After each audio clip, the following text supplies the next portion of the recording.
आप सभी का स्वागत है आपके अपने channel chalk and duster academy पे। और आज हम आपके सामने फिर हाजिर हैं सी टेट का एक मॉक टेस्ट पेपर लेके। जैसे आप सभी को मालूम होगा कि आने वाले कुछ दिनों में सी टेट का एग्ज़ाम हो रहा है और उसमें उर्दू पेडोलॉजी के बहुत ही अहम क्वेश्चन पूछे जाते हैं 30।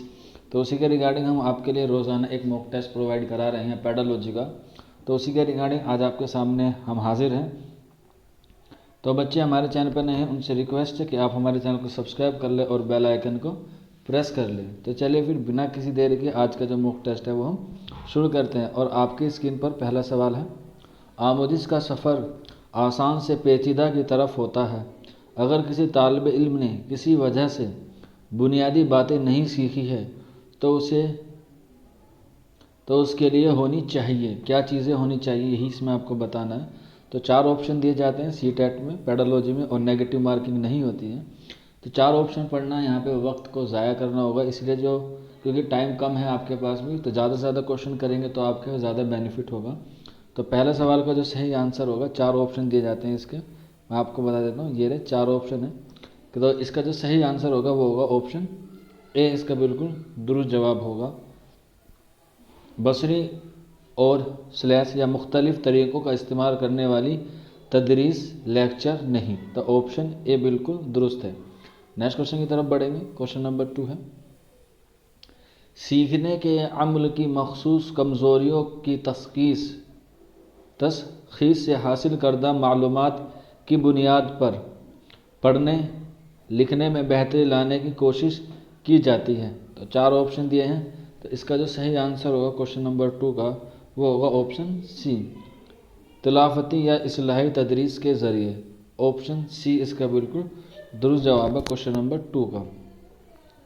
नेक्स्ट क्वेश्चन की तरफ बढ़े हैं। क्वेश्चन नंबर 3 है, गैर मुल्की स्लैश गैर मादरी ज़बान के उस्ताद को अक्सर ये दुश्वारी पेश आती है कि क्लास के तलबा ये ज़बान सीखने पर आमदा नहीं होते।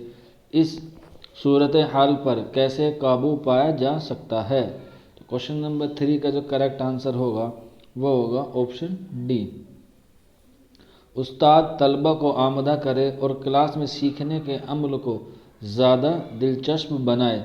तो ऑप्शन डी इसका बिल्कुल करेक्ट आंसर होगा क्वेश्चन नंबर 3 का। नेक्स्ट क्वेश्चन की तरफ बढ़ेंगे। क्वेश्चन नंबर 4 है, जो पढ़ाया गया वो याद नहीं है। जो पढ़ाया गया वो याद नहीं है, क्योंकि कई बाज़ दफ़ा ऐसा होता है क्लास में जो हम पढ़ाते हैं बच्चों को तब तो समझ में आ जाता है, लेकिन उसके कुछ देर बाद वो उसे भूल जाते हैं। वो क्यों होता है, वो इसी क्वेश्चन का जवाब आपको इसमें देना है। तो क्वेश्चन नंबर 4 का जो करेक्ट आंसर होगा वो होगा ऑप्शन सी, तलबा मुख्तलिफ़ सलाहियतों और शख्सियतों के मालिक होते हैं और मुख्तलिफ़ तबक़ों से आते हैं। तो क्वेश्चन नंबर 4 का जो करेक्ट आंसर होगा वो होगा ऑप्शन सी। नेक्स्ट क्वेश्चन की तरफ बढ़ें। क्वेश्चन नंबर 5 है, तलबा की तहरीरी काम की गलतियों की सही तलबा की तहरीरी काम की गलतियों को तस्दीक़ मुअस्सर तरीन होती है अगर उस्ताद क्या करे कि वो सही हो जाए। तो क्वेश्चन नंबर 5 का जो करेक्ट आंसर होगा वो होगा ऑप्शन डी, नुमाया गलतियों की निशानदेही करता है और तलबा खुद तस्वीस करते हैं। क्वेश्चन नंबर 5 का ऑप्शन डी बिल्कुल दुरुस्त होगा। नेक्स्ट क्वेश्चन की तरफ बढ़ें। क्वेश्चन नंबर 6, उस्ताद बच्चों की कापी देखने के बाद उनसे हुई गलतियों पर तबादला ख्याल करता है।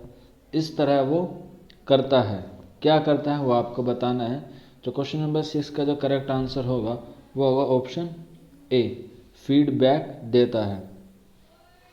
और फीडबैक बहुत ज़रूरी होता है दोनों के लिए, असातिज़ा के लिए भी और तालिबे इल्म के लिए। तो इसका फीडबैक ऑप्शन बिल्कुल दुरुस्त होगा क्वेश्चन नंबर 6 का। नेक्स्ट क्वेश्चन की तरफ बढ़ेंगे। क्वेश्चन नंबर 7 है, तदरीस का एक ऐसा तरीक़ाकार जिससे कमज़ोर तलबा ज़बानदानी की महारत में अपने साथियों के बराबर आ सके कहलाता है। क्वेश्चन नंबर 7 का जो करेक्ट आंसर होगा वो होगा ऑप्शन सी, रेमिडिएशन यानी कि बाज़ मदखलत। ऑप्शन सी इसका बिल्कुल दुरुस्त जवाब है क्वेश्चन नंबर 7 का। नेक्स्ट क्वेश्चन की तरफ बढ़ें। क्वेश्चन नंबर 8, तलबा को क्लास में या उसके बाहर ज़बान 2 या ज़बान 3 को सुनने और समझने में हमेशा दुश्वारी होती है, तलबा इस मुश्किल पर कैसे काबू पा सकते हैं? तो क्वेश्चन नंबर 8 का जो करेक्ट आंसर होगा वो होगा ऑप्शन सी, ज़बान की ज़्यादा से ज़्यादा इस्तेमाल से। यानी कि आपको जब कोई ज़बान सिखाता है क्लास में तो आपको उसको ज़बान को ज़्यादा सीखने के लिए उसको ज़्यादा बोलना पड़ेगा। यानी कि आपने सुना भी होगा कि जब किसी चीज़ का अभ्यास ज़्यादा करते हैं तो वो चीज़ हमें ज़्यादा अच्छी आती है। तो इसी तरह से जौन सी भी ज़बान का आप मशक करेंगे ज़्यादा, वो ज़बान आपको ईजिली आ जाएगी। नेक्स्ट क्वेश्चन की तरफ बढ़ेंगे। क्वेश्चन नंबर 9 है, पहली जमात में ज़बान का एक उस्ताद देखता है कि उसके तलबा क्लास में हिज्जा की काफ़ी गलतियाँ करते हैं। तो हिज्जा का मतलब होता है स्पेलिंग। हिज्जा की काफ़ी गलतियाँ करते हैं, इस सूरत में उसकी हिकमत अमली क्या होगी? तो क्वेश्चन नंबर 9 का जो करेक्ट आंसर होगा वो होगा ऑप्शन सी, इसका बिल्कुल दुरुस्त जवाब होगा। वो गलती को एहतियात से निशान जद करे और तलबा के सामने सही हिज्जा लिखे। ऑप्शन सी इसका बिल्कुल दुरुस्त जवाब है क्वेश्चन नंबर 9 का। नेक्स्ट क्वेश्चन की तरफ बढ़ें। क्वेश्चन नंबर 10, मालजाती तालीम यानी कि इस्लाही तदरीस एक अमल है।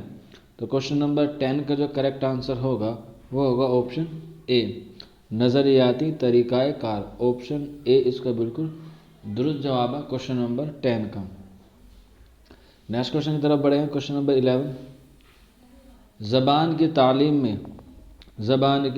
तालीम में कमज़ोर तलबा के लिए बेहतर तालीमी तदरीस है। तो क्वेश्चन नंबर 11 का जो करेक्ट आंसर होगा वो होगा ऑप्शन डी, इनमें से सभी।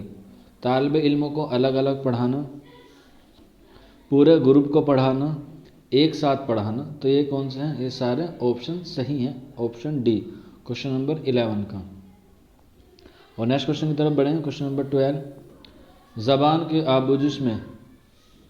की आमोजिश में तशख़ीस जांच यानी कि डायग्नोस्टिक टेस्ट का मकसद क्या है? तो मैं आपको बता दूं डायग्नोस्टिक टेस्ट क्या होता है। जब क्लास चलती रहती है तो उस दौरान अगर कोई बच्चा उस्ताद से कोई सवाल पूछे तो जो उसका जवाब देते हैं तो उसी को क्या बोलते हैं? Diagnostic test. और इसका क्या मकसद है ये आपको बताना है। तो क्वेश्चन नंबर 12 का जो करेक्ट आंसर होगा वो होगा ऑप्शन सी, आमुज़गारों की तफ़हीम की खिला को जानना। ऑप्शन सी इसका बिल्कुल दुरुस्त जवाब है। नेक्स्ट क्वेश्चन की तरफ बढ़ें। क्वेश्चन नंबर 13, इस्लाही तदरीस का मकसद होता है।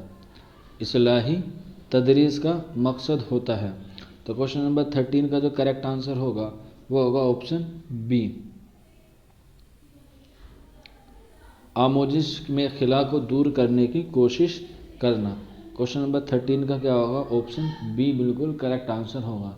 तो आज के मॉक टेस्ट में बस इतने ही क्वेश्चन थे। आपसे जल्दी मिलेंगे नए मॉक टेस्ट के रूप में। तब तक अपना ख्याल रखिए, अपनी तैयारी करते रहिए। अगर किसी को CTET के मुतालिक किसी की भी इन्फॉर्मेशन चाहिए तो आप हमारे कमेंट बॉक्स में हमसे पूछ सकते हैं। मिलते हैं जल्दी। शुक्रिया फॉर वॉचिंग दिस वीडियो।